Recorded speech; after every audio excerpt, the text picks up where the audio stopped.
So hello folks, hope everybody's having a good day today. So this video is mainly going to be about recent lockdowns in China and just my overall thoughts on the last 2 years here in Canada and most of the Western world with the lockdowns and restrictions that have been in place. But to start off the video here, we're going to talk briefly about the Ukraine-Russian war here as well. This isn't, as I said, going to be the main part of the video, but big news in that Russia has tested their Sarmat nuclear missile, I guess also known as Satan 2, which that's a huge deal. And apparently it's being compared to wiping out a state the size of Texas. That's how dangerous and how catastrophic a nuke like this could be if it were ever launched, or at least that's what's being said.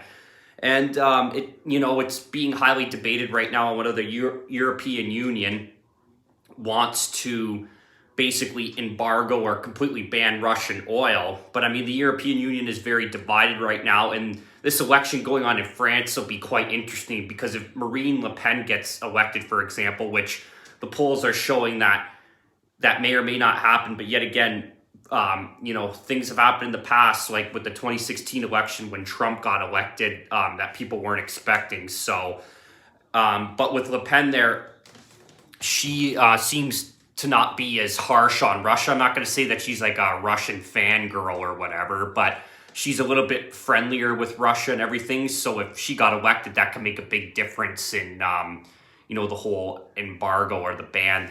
So yeah, we'll see what happens there. But on the main note here, Shanghai and other places in China are going into a very strict lockdown. The citizens there are very mad. They've been fighting with, Communist Party people that are involved in that party and whatever, and the government in general. They've been fighting in the streets and such. And I've been seeing footage where they're getting hit with batons and everything. And, linking this back to the Western world here. And wait, one more thing actually is, their whole motive behind this. I don't know what their motive for locking down like this again is. It could maybe be to screw over the West, and then maybe they are going to start trading with Russia and the more the Eastern Bloc. Who really knows? It's just China's very secretive about a lot of things. Like, we don't know a lot of the military equipment they have and a lot of their capabilities, and we don't know all their motives. But if you ask me overall, for the long run and the longer picture, because China likes to think in 50 years, 25 years, 100-year increments. It's not like here in the West where we're thinking only every 4 to 8 years. But I think in the long run, as I've said before, they have imperialist intentions, if you ask me, and they would like to take over other parts of the world for sure, and with their Belt and Road Initiative, etc.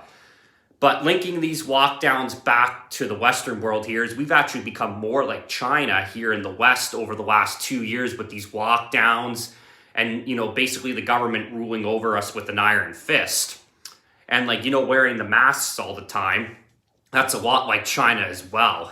And I think here in the Western world, there's no way that these lockdowns and restrictions should have gone on as long as they did.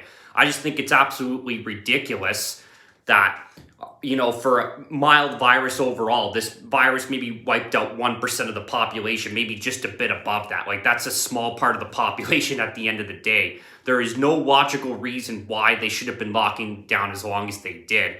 And it makes me to believe that maybe a lot of this was done on purpose. Maybe elites are controlling our politicians, which, to some degree, I think they definitely are.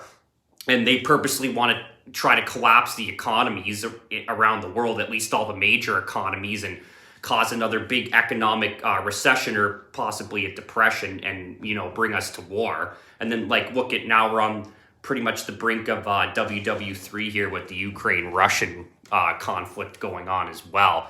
But yeah, there's no way it should have gone on as long as it did, and it's done a lot of damage, and now we're starting to see that damage more, especially because people are going out and they're spending that money that the government printed and, the money that the government pumped into the economy, and now more of that money is starting to circulate through the economy, and that's really driving inflation up as well. It's not just this Ukraine-Russian war, but with that war, there's going to be more consequences,